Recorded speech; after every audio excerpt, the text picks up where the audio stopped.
Perfect. We're going to get started.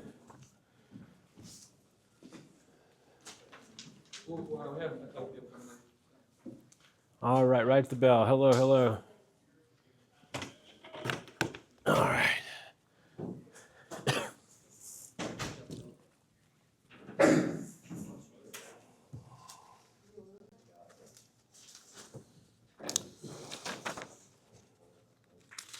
Okay, handouts for you. And if you will, here's an extra one. And if you could use the extra one to make a name tent like you see other people doing, that would be great.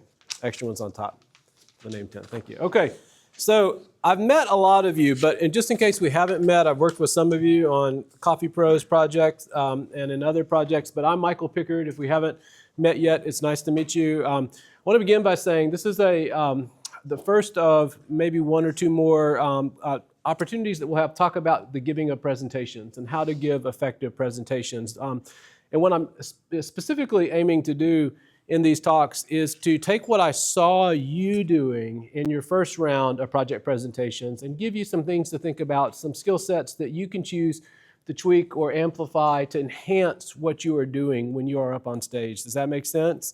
Not all of what I say will be relevant to everyone in the room. You may find that one or two things stick with you and something completely different may stick with somebody else in the room. Does that make sense? Because you're all really different. And you probably already know this, but the truth of the matter is that there is no one perfect, correct way to give a good presentation. There are the ways that work for you based on your natural skill sets and gifts. Each of you is a different person with different strengths, different weaknesses. And giving good presentations is less about somehow creating someone that you're not and more about knowing who you are and leveraging your strengths and weaknesses to give the best presentation possible. Does that make sense? I also want to start, I've got a couple of disclaimers here at the beginning and then we'll get into the handouts that I've given you. One disclaimer is that presentations are like athletic talent. The ability to give a good presentation to some extent is a gift that some people have. Some people are just naturally more comfortable talking in front of people than others. Does that make sense? When I sat where you were, I went to Millsaps between 2000 and 2004, and when I was here as a student, and even when I got back here as a faculty to begin with, I was terrified by every presentation that I had to give. I hated them. I hated thinking about them. I hated planning them. I hated getting up there for them. I really did not like giving presentations. It's been a skill that I've learned, and I wouldn't even say necessarily that I'm all that good at it, but it is a skill that I've practiced and gotten better with, and I think some of the ideas I have for you can help you practice and grow and strengthen your gift as presenters. Does that make sense? Okay, point number 2 I want to make before we get started is this is Millsaps, and one of the very best and most beautiful things about this campus is that you have access to faculty that you just will not get at other institutions of higher education.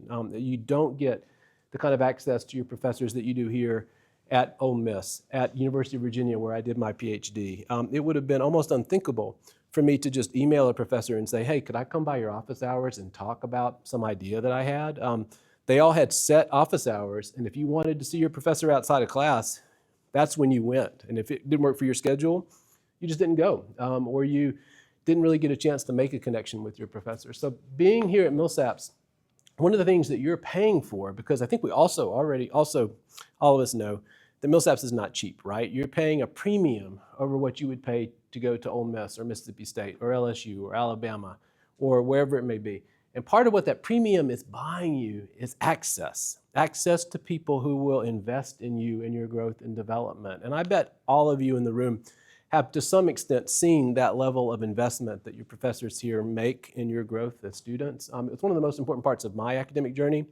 I say that here to say that 3 hours or 2 hours or however long we'll spend together is really not enough time for me to give you what you need to know to be a really good presenter. For some of you, it will be enough to help you do well enough during these presentations to feel comfortable. But if you want to talk more, email me. I'm available. I mean, I've got a lot going on. It's not like I'll just clear my calendar and we can meet at any time that you want to meet, but I'll figure out a way to meet with you and we can talk more. So if you want to have more conversation, please get in touch, because I do think that's one of the most valuable parts of the educational experience that you're having here, is the ability to email a professor and know that that professor is going to respond and hear you out and be interested to get to know you and to help you grow individually. Does it make sense? Okay. Good. We got to do one other really important thing. And that is, we got some athletes in the room, I know. I need somebody to please tell me where your rotator cuff is. Can anybody tell me where your rotator cuff is? You got it. Where is it? Shoulder. Can you point to it? No? Okay, Amema's got it. Right here. Can everybody? Okay. What we're going to do here for a second is we're going to exercise our left rotator cuff, and we're going to do it just by doing this right here. Okay, can everybody do that, please? Everybody? All right, right rotator cuff. Okay, you've just demonstrated in the presence of witnesses that you can ask questions with both your hands, okay? So you have to ask questions in the course of this presentation. If you don't understand, you can do it both at the same time. That'll get my attention. Mallory's got it. The other part of your educational experience here, and I'm on the tail end of a cold. I apologize. I've got a two-year-old at home, and so it's just been one daycare illness after the next. So I'm going to try to get through this without coughing, but if I cough, bear with me. I don't think I'm contagious anymore. Education really comes down to your desire to maximize the experience that you're having here. And asking questions is almost the best way to maximize that experience. I'm a word nerd. I'm an English professor. I tell my students in English classes that the root word of question is quest. So like if you think about the kind of questing that you do in Legends of Zelda, or that you think about in heroic movies, that kind of going on a quest, you know what I'm talking about? That's what asking a question is. It's the same thing. The question is just an act of going on a mental quest, a mental journey to learn something new. And so I like to encourage my students, whether in settings like this or in office hours, in classrooms, to be mental questers. Ask questions about things that you don't know, because the truth of the matter is that I can't, in talking to a group of this size, I can't tailor what I have to say to every single one of you in the room. I have to try to pitch it at a broad level. Does that make sense? And the consequence of that is that you're not always, what I say is not always going to be optimized for each one of you. And so asking questions is a way that you can make sure that you're getting what I say and that it is optimized for you. Does that make sense? I studied abroad my junior year, and I studied at a university where the way they did classes was that every student met one-on-one with the professor for an hour a week. And that was your class. And you had to come to that class with at least 5, sometimes 10 pages of writing, which you had to do every week. And the whole class would just be a discussion of your work. I learned so much from that one-on-one experience. It was incredible.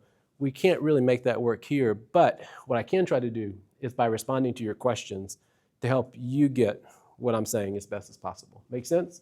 Okay, now we're here to the meat of the presentation. And I've got a lot planned for us. We may not get through it all, so we may have to push some of this back. But where we're basically going in terms of a roadmap is I want to give you some ideas to think about when you're speaking in public, when you're giving presentations, things that are tips that have worked for me. They may not work for you. You may know of other tips that are on this list. This is not exhaustive, just something for you to think about, okay? So I'm going to go over those pretty quickly. I'm going to give you some opportunity to ask questions. I then want to teach you, or at least introduce to you, a really basic framework for structuring your ideas in the context of a presentation. So how you take what you've done on these individual ELSEWORKS projects and how you give it a shape that will prime your audience to appreciate the value of what you've accomplished. Does that make sense? So it's really about a mental structure that I'm going to try to teach you for a second, because it's going to help you pitch your ideas in ways that will be more effective, in my experience, than trying to pitch them without a specific structure in mind, okay? If we have any time left over, I'm going to give you a little exercise to walk through that hopefully you'll find enjoyable, okay? Sound good? All right, so we're going to start with the primer on public speaking, this little handout that I gave to you here. The first thing I wanted to do was give you, and I know Ben and Matt, I think a few people in the room have heard this talk before, and so this is going to be familiar. I wanted to start you off with some wise words from a philosopher, a guy who actually was not just a philosopher. He began his career as a doctor. He went to Harvard Medical School, was a practicing physician. And I don't know his biography exactly, but what I do know is that somewhere along the line, he got tired of practicing medicine. It started to bore him a little bit. And so he started moving over into the field that we now call psychology, which didn't exist at the time that William James was practicing. He then went on to write pretty much the first textbook of psychology in the American educational system. And so he worked as a psychologist for a little while. And he got bored with that. and he decided finally that he wanted to be a philosopher. And so he spent the rest of his life teaching philosophy at Harvard, which is not a very good school, by the way. You probably have never heard of it. But his name is William James, and this is an idea that he has in an essay called The Will to Believe. He says, turn now, and he's just kind of giving a talk, and I'm just going to pick up a piece of this, to questions concerning social relations. Do you like me or not, for example? Whether you do, whether you like me or not, depends in countless instances on whether I meet you halfway, whether I am willing to assume that you must like me and show you trust and expectation. That previous faith on my part in your liking's existence in such cases is what makes your liking come. But if I stand aloof and refuse to budge an inch until I have an objective evidence that you like me or not, 10 to 1, that liking never comes. Now, what I take this little passage to mean is that for people to like you, for people to think of you as a potential friend, for people to feel favorably towards you, you have to begin by assuming, making the assumption that you are worthy of them liking you. You have to meet them halfway. You have to act as though you are already friends with them. If you stand aloof from someone else, if you sort of protect yourself and stand apart, it's going to make it harder to develop the kind of rapport or connection that will enable you to form friends with somebody else and to form a connection or rapport with an audience that you're speaking to. Does that make sense, what I'm saying there? No, I'm seeing some kind of statement. Okay, so what he's kind of, I think, getting at, and then I'm going to give you an opportunity to ask questions, is that you have to start out believing and acting as though everybody in the room is already your friend. It's a little bit like that idea. You ever heard people say, fake it to make it, that phrase, you fake it to make it? What William James is saying is if you kind of fake friendship in the sense that you are cheerful, you smile, you interact, you treat even people who you are not yet friends with as potential friends, that is one of the conditions that unlocks the friendship that will happen. Does that make sense? But that if you kind of keep to yourself, if you don't engage, if you send out signals that you're not really interested in being somebody's friend, that is going to make it harder for somebody who wants to connect with you to do so. Does that kind of make sense a little bit more? If you're still feeling a little confused about it, let's talk after the lecture. The main thing that I want you to hear from me is just that when you walk into a room, pretty much everybody who does presentations is going to feel nerves. Your nerves are there to protect you. Your nervous system, the adrenaline that you feel, that's all about self-protection. My wife is a therapist in private practice who works with children and adolescents. I've learned a whole lot from her. She's taught me that when you feel that heart racing, the blood pumping, that energy that comes from, the same thing that you feel on the sports field, I'm sure, that is really your body's way of maximizing your impact. It's trying to keep you safe. It's really sharpening your instincts. It's sharpening your intelligence. It's sharpening the way that you think. It also feels a little scary. And if you begin a conversation, a presentation, in that sort of mode where you are thinking about the audience as an audience that is going to somehow pick you apart, that is out to get you, that is out to attack you, you will not give as strong a presentation as you would have given if you start from the assumption that that audience is invested in your success. They actually want you to do a good job of giving a presentation. And that is totally, very much true of the presentations that you're given here. I have been to a lot of ELSEWORKS presentations, and there is not a project presentation that I have been to where every faculty member, every board of trustees, every community member who visits, everybody in that room wants you to shine. They're really invested in the work that you're doing. And so point one, and the point of bringing in William James here, is that when you get up on the stage, even if you feel uncomfortable, it's important to remember that this is a friendly audience for you. Okay, now if you're doing a job interview, if you're doing comps at Millsaps, as some of you have done, I'm not saying there aren't contexts in which your audience won't be more skeptical or suspicious of you. There are definitely those contexts. This is not one of them. And so what you want to do is go into it with that confidence that you have that you're speaking to people who are already invested in your success. Does that make sense to folks a little bit? Okay, good. So confidence. I'm a word nerd. I put the root of confidence on your handout. If you break the word confidence down, what you get is just a prefix that means together, and the main root word just means faith. So speaking with confidence means speaking with faith in yourself, with faith in the work that you've done, with faith in your ability to be resilient. Not going to lie to you, when I give presentations, I sometimes get questions I don't know the answer to. The point is not to know the answer to all the questions. It's to be resilient enough to be able to get through a moment when you don't know the answer to it. Does that make sense? So speaking with confidence is speaking with faith. Now, I'm going to pause there for questions about any of this so far. Any questions?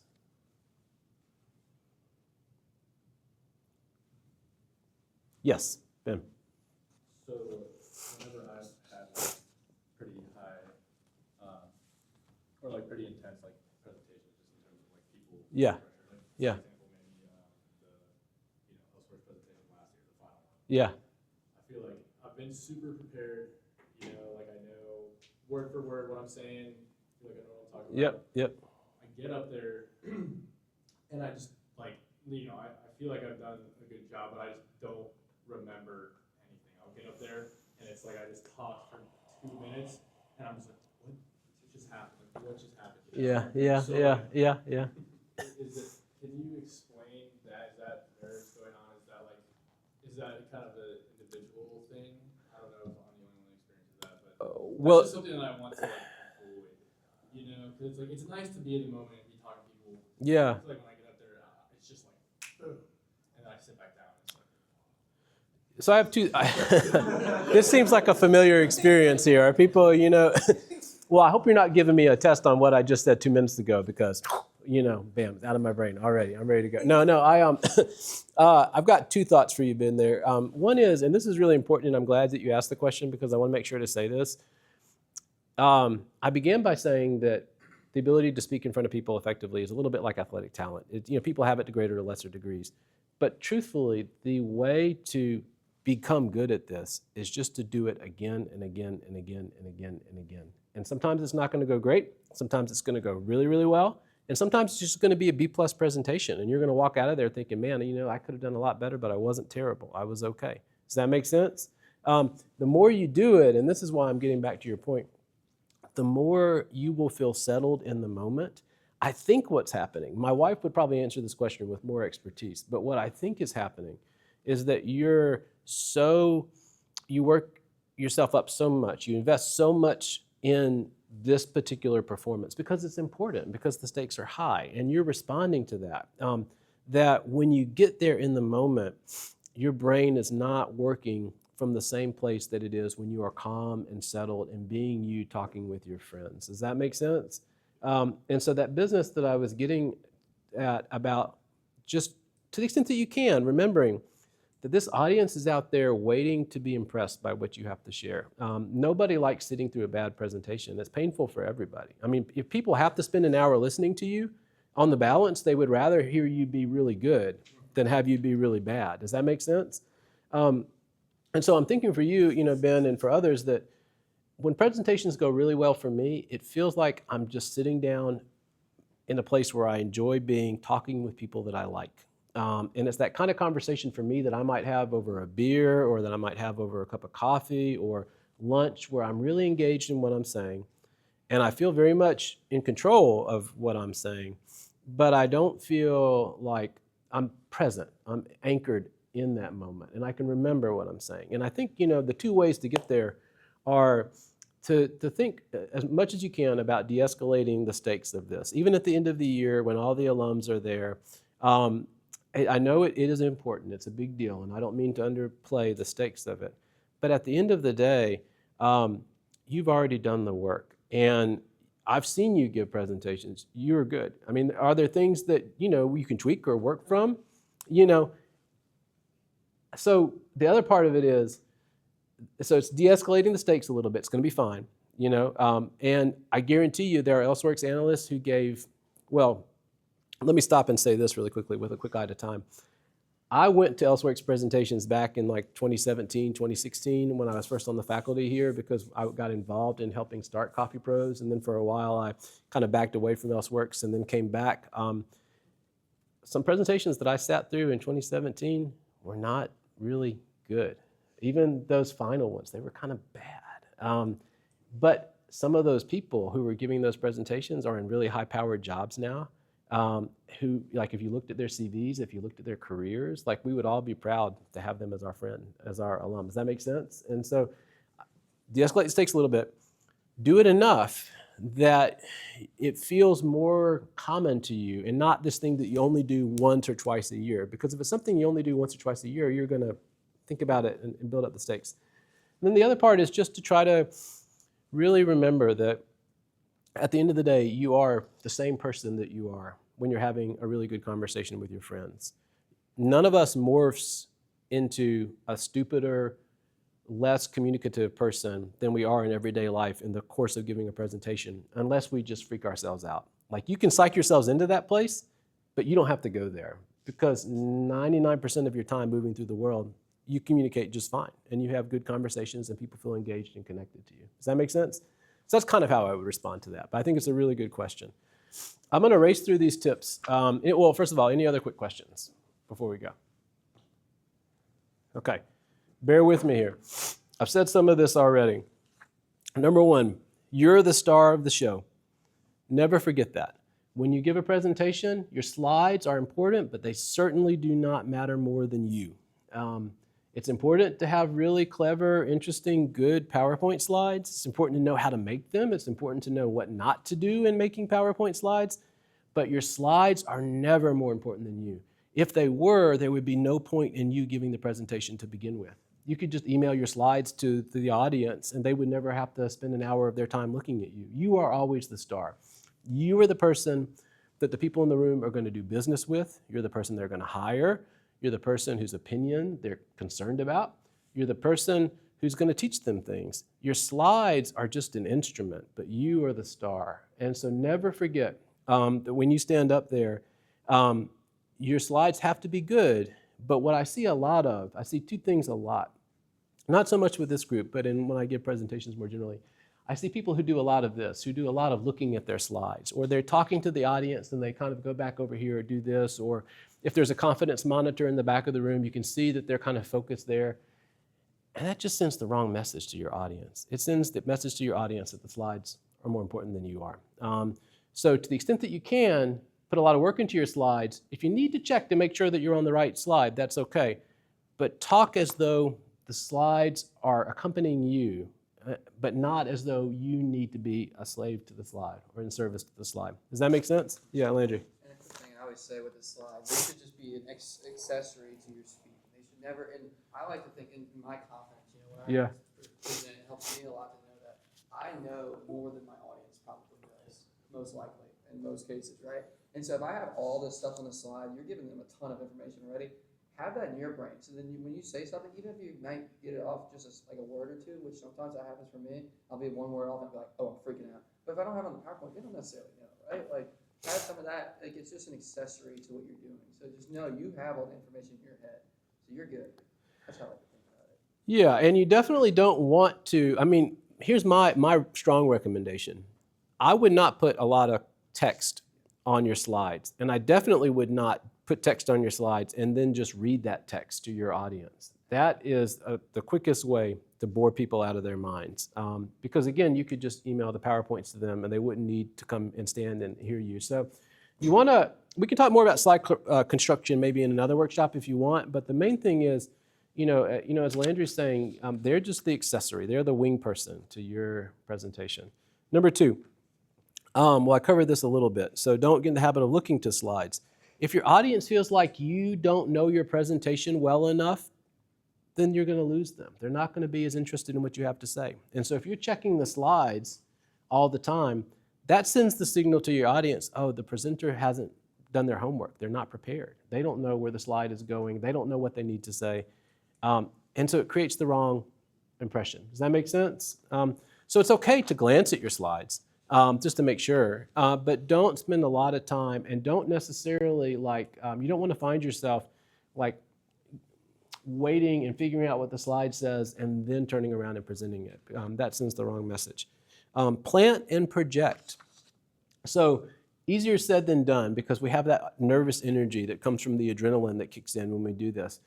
And not everybody does this exactly or the same thing. Sometimes in some situations like this, which are a little less formal, you can pace, you can walk around, you can move a little bit. Movement can help. But you're going to be behind that lectern with the microphone and the monitor right there. And the space in which you're working is not a space in which you get to move around a lot when you're speaking. And so in that context, I recommend that you think about yourself as kind of like a triangle from top to bottom. You're planted and you're projecting out this way. And so I encourage you, I've seen this so many times over the years. Some of us have little nervous tics and we find ourselves doing like this when we're talking. Or maybe we find ourselves kind of fidgeting with our hands or not quite knowing what to do. There was one presentation that will go unnamed a few weeks ago that y'all did where both of the presenters were swaying in rhythm with each other. And it was like a church choir. I mean, it was great. It was cool, but it was not the experience that you wanted. So I, to the extent that you can, I just imagine myself as being kind of rooted in the ground, speaking from your diaphragm, you're speaking from your stomach, breathing, speaking, projecting outwards, and you can kind of position yourself one way or another like this. We can talk more about what to do with your hands. Yeah, Landry. Show us maybe what that looks like. Absolutely. Sure. Yeah. So, I mean, it's going to look very unremarkable behind the stand because you're not going to see most of my body, right? But what I'm saying is that when you're talking, if you need, and this McMullen Lecture Hall is a big, wide room. That's one of the flaws of its design, is that it's really hard because you're going to have people sitting way over here and people sitting way over here, and you got to make them all feel heard. And so you're going to have to do a lot of pivoting like this. But I think pivot from your upper body here. But what I recommend that you not do is kind of like, I don't know, as you're talking, this kind of thing, or that you're, moving a lot, or, you can sometimes see with your hands. So I recommend if you have trouble like needing to do something with your hands, some of us learn to give hand gestures more naturally. You may be a natural hand gesture kind of person. That helps, body language helps with communication. That's great. If that feels awkward or strange for you, you can just put your hands in your pocket, or you can hold them just kind of in front of you in a kind of relaxed, casual way. Or you can just, even if you want, as long as it doesn't feel rigid, you can kind of have them down at your side. But the ideal is to use some hand gesture for communication, but that takes some practice sometimes. Okay? Practice. Don't think you can go up in front of a crowd and wing it. Maybe when you're my age or older than me and you've done this a lot, you can do that. But here, just starting off your journey as presenters, you got to practice. This is an older cultural reference, and the older I get, I'm making more of these. But anybody familiar with Jay Leno, who had a talk show way back in the day? A couple of you may have heard of this guy. He's long dead now. Jay Leno was famous in the media industry for practicing 6 hours for 1 hour of TV time. For every hour that he was going to be on TV, he put 6 hours in practicing, staging that hour. I'm not saying that you have to go to that extreme, but the more you practice, the better you'll be. Craft, and Ben, you talked about this, craft your talking points, but then say them enough, practice them enough, rehearse them enough that you almost have them memorized so that they start to sound natural. Because otherwise, you're going to sound like you're just reading a script, and people tend to tune out when that happens, if that makes sense. So practice, rehearse. It's good to practice in front of a mirror. That makes me feel uncomfortable. I am someone who doesn't like the idea of, it feels kind of somehow self-absorbed or something like that, but you got to do it. You got to practice, look at yourself. If you can get a friend, or you can set up a rig where you can video yourself practicing and then watch the video later. It's like game tape. It's going to be just as valuable to you. It's painful to watch, but it is really helpful. So you've got to get a sense of how you look. And that can be helpful too because, and I'm not great at this, but I noticed a couple of times in a broad sense the other day when y'all were giving the presentations that, especially when you weren't talking, that your body language, your smile, your posture, your demeanor kind of gave signals of like, I'm not really thrilled that I'm up here. I'm not so happy and pleased to be standing up here having people look at me. And it is uncomfortable to stand up and have people look at you. But you have to think a little bit about what your face is communicating when you're not even aware necessarily that it is communicating that. Does that make sense what I'm saying there? And so, you may want to take some time between now and that final presentation to sort of practice, stand in front of the mirror and practice, what am I, when I'm not talking, what am I going to look like? What is my face going to look like? Because what you want to look like, and I'm going to get to this in a second, is you want to look like this is important to you, that you're engaged, happy to be here, that you're connected to your partner, and to the extent that you can, you don't want to look like you're really ready to get off the stage as soon as possible. Does that make sense? And so looking in the mirror, practicing in the mirror, having someone take video of you, creating context, Landry could probably help you do some video if you want to give some practice. Don't lose sight of the forest for the trees.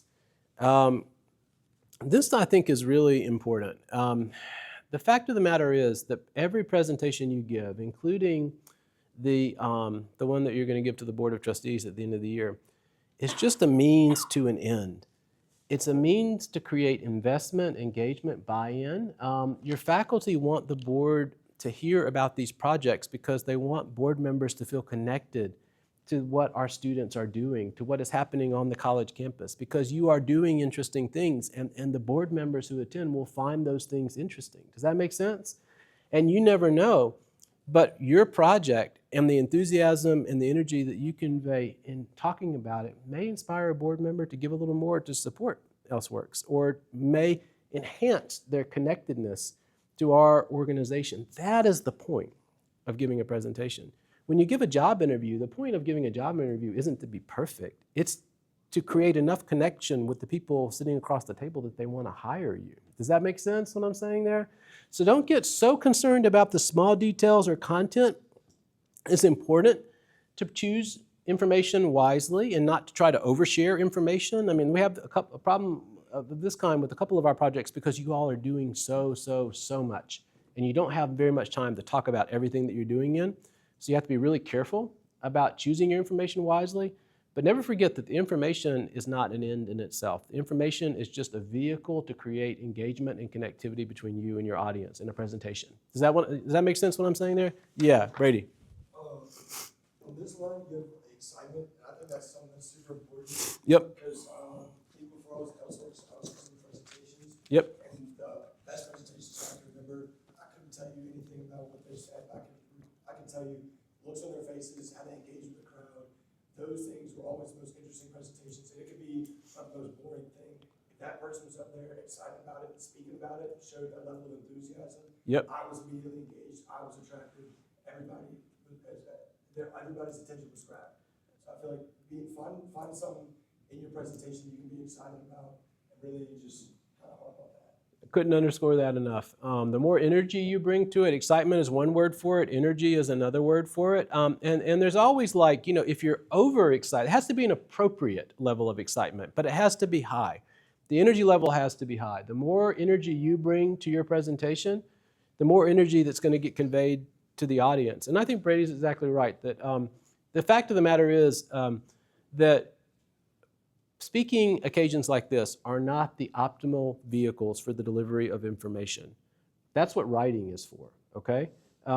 So when people come to hear you talk, they are going to get some information, and that information is important to them. And sometimes it will be actionable information for them. Sometimes you will have to talk in settings where people are going to make decisions based on what you say to them. So I don't want to underscore the value of presenting information in an oral format. But the oral mechanism is not optimized for the mere delivery of information. It's optimized to surround in context that information in the context of human interaction. And what Brady's saying about excitement and energy and how someone makes you feel, even if you're not remembering later what they tell you, is good. It's really good truth. Yes? I was going to say that. That's what I wanted to say. I just couldn't say it in 4 words, but nobody remembers what you said. Remember how you make them feel. Yeah. I mean, I would balance that. I would say that people are going to remember what you say, but how you make them feel is equally or more important in many ways. Does that make sense, what I'm saying? It is. It is. More of a performance. Like, that's how I think about it in my brain. It's more all around everything. which is why, and I know that some of you are in grad school and are moving on out of here, and some of you are so far along in your coursework that you really don't have time to fit in another course. But doing something with theater or something that teaches you how to act, to perform, can be super valuable in life for you. A place where you have an opportunity to practice those skills and get advice from somebody who does that for a living. Even if you have no interest in ever being in a play again in your life, even if you have no interest in watching plays after that class, learning a little bit about how to do it can be really valuable for your professional growth and development.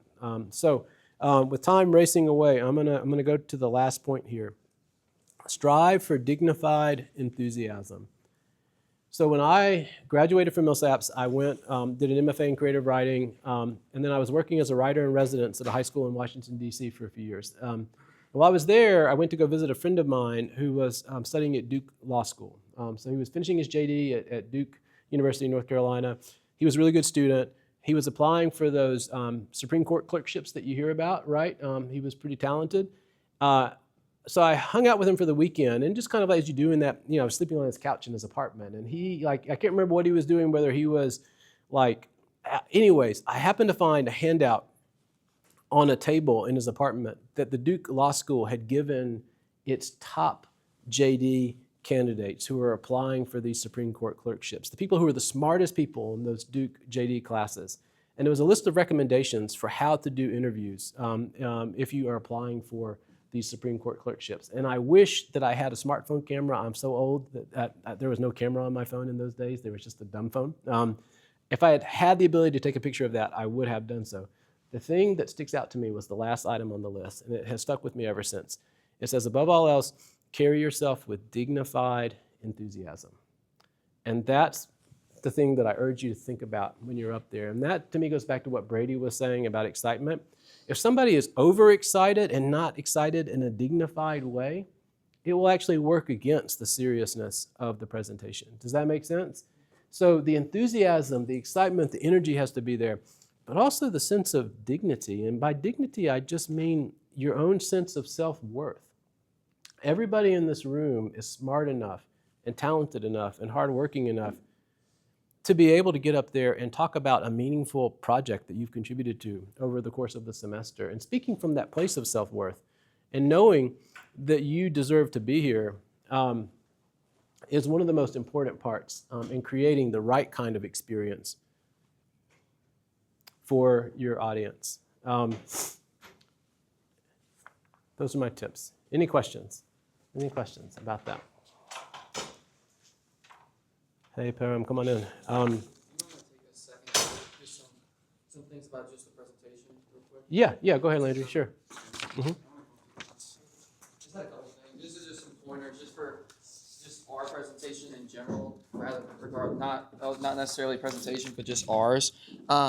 Outfits, we had a couple people asking about outfits. So for guys, all black suit, white dress shirt, purple tie, pretty standard, black accessory, shoes, whatever. For girls, black dress or purple, potentially, y'all coordinate, but make sure it's fingertip, I think is what I've been told. And so it needs to be right above the knee if it's going to be there. Nothing like shorter than that, please. And then pants, you could do pants as well. Either way. When you're up front, like Dr. Pickard was saying, especially if you're at these tables. So what we've been doing is having 4 teams at a time. So it'd be 3 at the tables, 1 up front. Make sure that whenever you're at this table that you're looking towards the person presenting, make sure you're giving them your full attention as well. Don't dilly-dally or looking at your script. This is where you're kind of giving your attention to them as well and try to, engage with them as much as you can as if you're in the audience. Because it kind of, what y'all do, it dictates what the audience is going to do a lot of times, right? The mic situation, I did not teach all this, but this is how we're going to kind of work it out. And so when you have a mic, you're going to have a mic right here, obviously, right? And so what you have to think is there's going to be 2 people. If you're the shorter person, by the way, we advise you definitely to get on a complete this side. So some of our shorter people get on this side. If you're kind of equal height, both of y'all can get behind the podium, but just make sure you be able to see because this monitor right here is going to be really tall, right? So just be careful of that.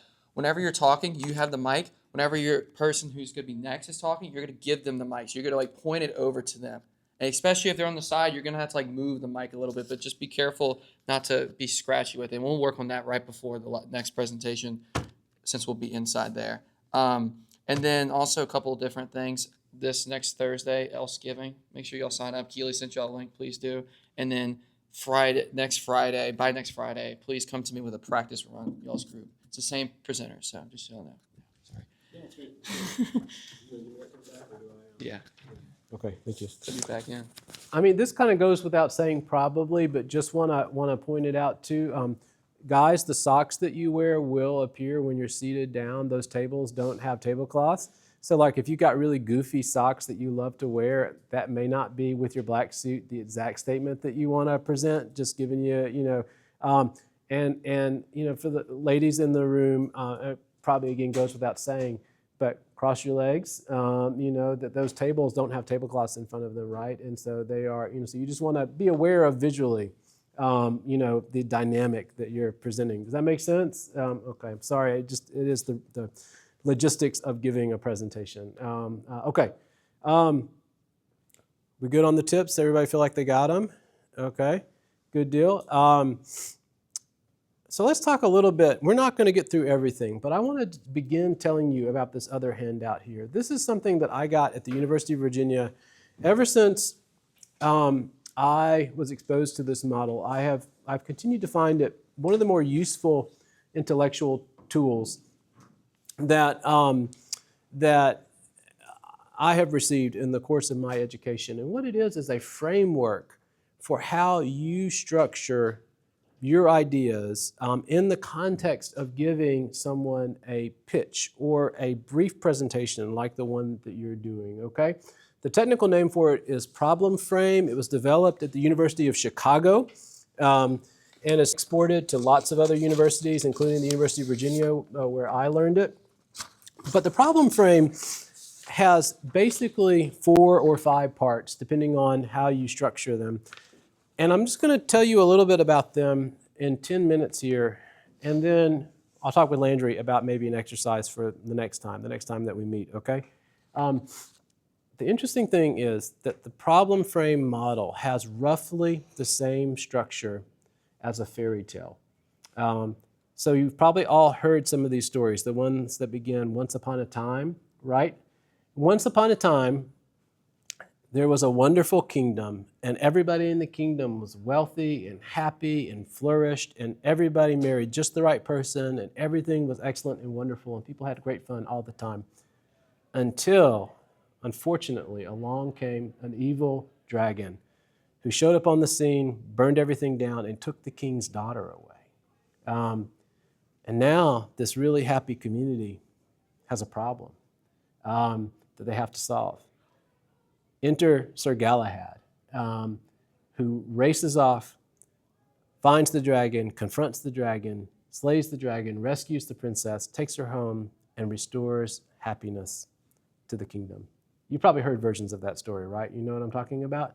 Okay, you can tell a version of the same story about your ELSEWORKS project, and it will help your audience better understand what your project is accomplishing.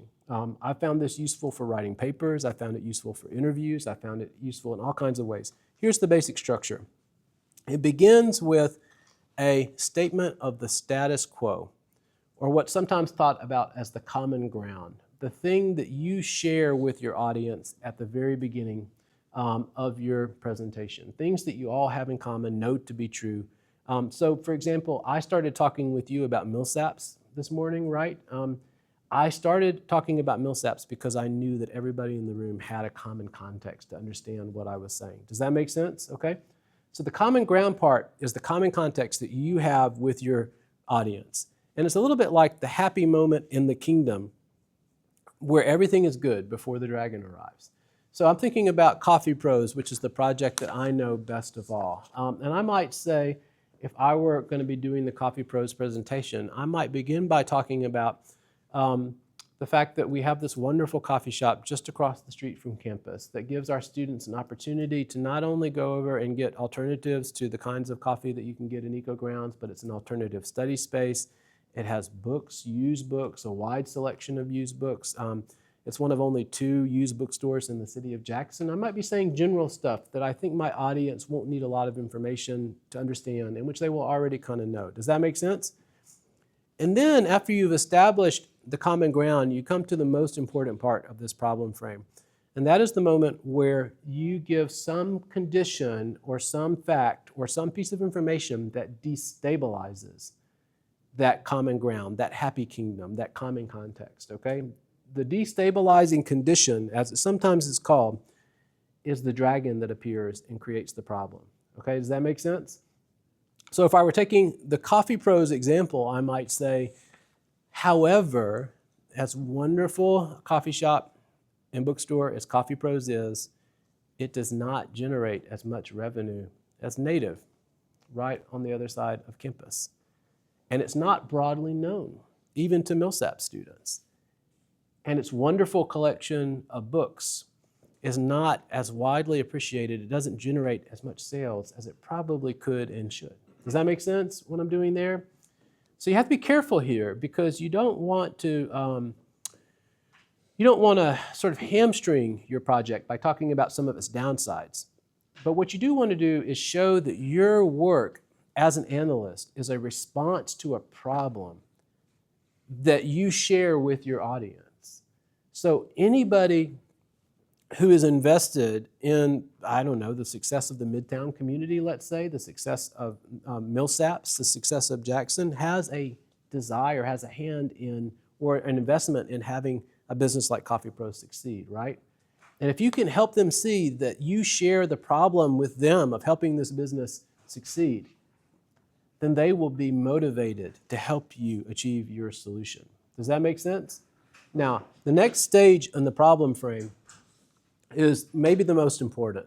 The destabilizing condition is important, but the next stage is the section of costs and consequences. It is where you tell your audience what they will lose or potentially what they will gain if this problem that you haven't identified is not solved. Does that make sense?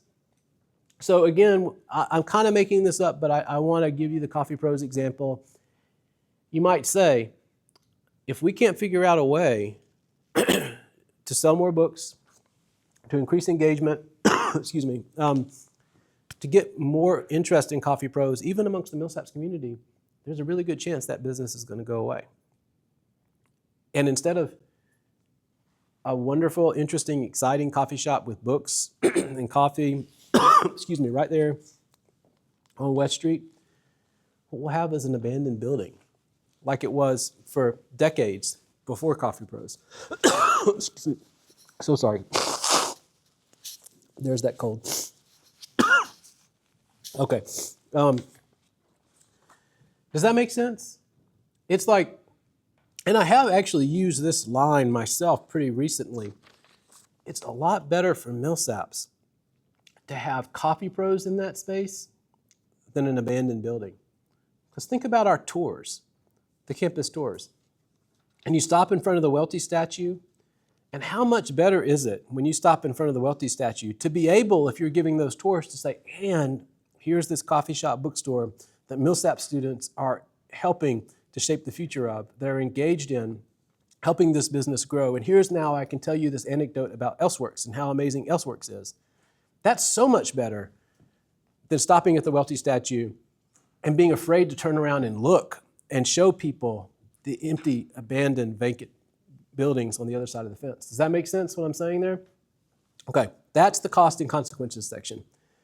The last section is where you give your solution, where you offer what you're doing to help address the problem. And that's pretty straightforward. Does that make sense?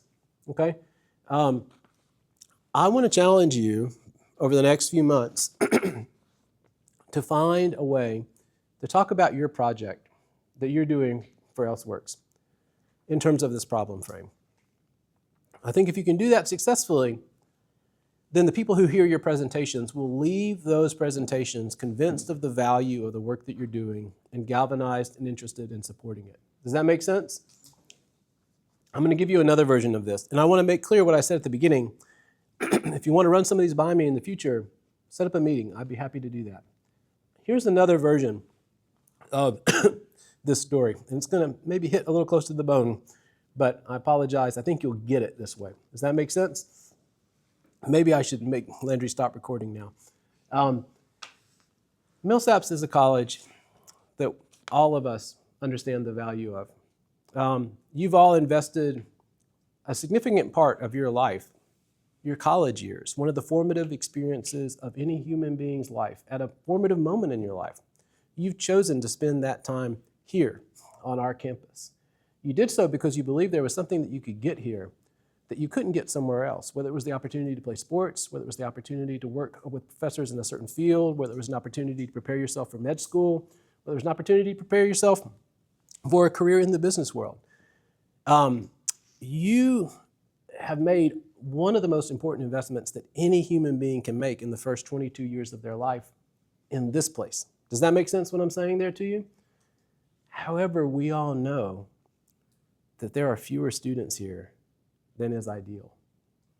When I was a student at Millsaps from 2000 to 2004, there were 1,300 students. Sororities and fraternities had hundreds of members, not hundreds, but more than 100. Our football team was about the same size, but all the other teams had a lot more people. You had the opportunity to meet more people. There were areas of study that you could do in 2005 that you can't do now. All of that depends on our ability to attract more students, right? So the problem is we don't have as many students. Now again, this is a sensitive topic, trying to be blunt, but also to show you how the problem frame model works, right? The costs and consequences of not figuring out how to get more students almost don't need to be stated to this group. And that's the best kind of cost and consequences. If you can almost let it go unsaid, then your audience motivation will be really, really high, okay? But to not let it go unsaid, we can't continue to have enrollment classes that are as small as they have gotten. Does that make sense? That's a pretty big problem, right? What we need is a solution. And there are solutions, and there are lots of people, I want to be clear, there are lots of people who are working really, really hard and have really good ideas and are really talented who are figuring this problem out. So I'm not telling you that to depress you. If anything, you should feel good about the smart people that President Neville and our new provost and our executive staff and our faculty are collectively working so hard to kind of figure this problem out. Our alumni community is also doing a whole lot, okay? And you are going to be our alumni community, by the way, right? So Millsaps is going to need you, once you graduate, to be part of the way that we tell the story of the value of our educational experience to the wider community. Does that make sense? So people are working really hard on that problem. I chose that problem just because I think it gets through to everybody in the room how if you talk about something in a certain way, it can create a little bit of investment and connection and buy-in. Does that make sense? Now, I may be misreading the room here, and we got to go. We're 2 minutes away. I may be misreading the room, but I have not seen as much focused attention over the last hour as we just got right here. I think everybody around the room dialed in a little bit more over the last few minutes. Does that feel true to your experience a little bit? I wanted to illustrate the problem of the power of the problem frame to you. Does that make sense? If you can figure this out, if you can figure out how to tell not only the story of your project, but when you're interviewing for jobs. I tell students all the time, for grad school applications and for job interviews, the best thing to do is not to go in talking about how great you are, because people are going to have your resume, they're going to see what you've done. It's to talk about yourself as somebody who is in search of or working on a problem that is relevant and important to the grad school application or to the job interview. So this is easier for me to frame out in my own world, English literature. But if you write an English literature grad statement and you say, I'm really smart, I made A's in all my Millsaps classes, my professors tell me I'm a great writer, I love doing research, I love to read, this is my live stream, I want to be a professor, you're not going to get admitted to that graduate program.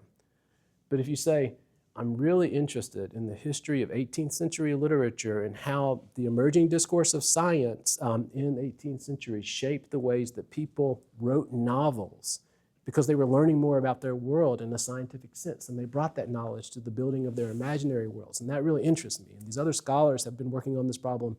I think I can contribute something new to that problem. That is a statement of purpose, an application that's going to lead to an admit. Does that make sense?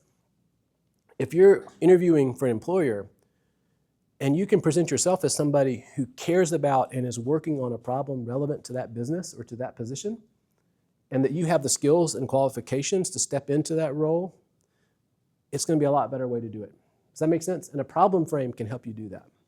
So thank you for giving me your attention. Attention is a gift. You've given me a gift this hour of listening. You didn't have to. You didn't have to be here. But there's some karma involved in that. And my hope is that you will receive the other end of that experience the next time you give a presentation. I'm here to answer any questions. I'll hang out. Email me. Thank you for your time. Like I said, next Thursday is Thanksgiving. Very excited to see y'all there. I'll be at Midtown Depot. And also I want to get y'all to present, our presentation.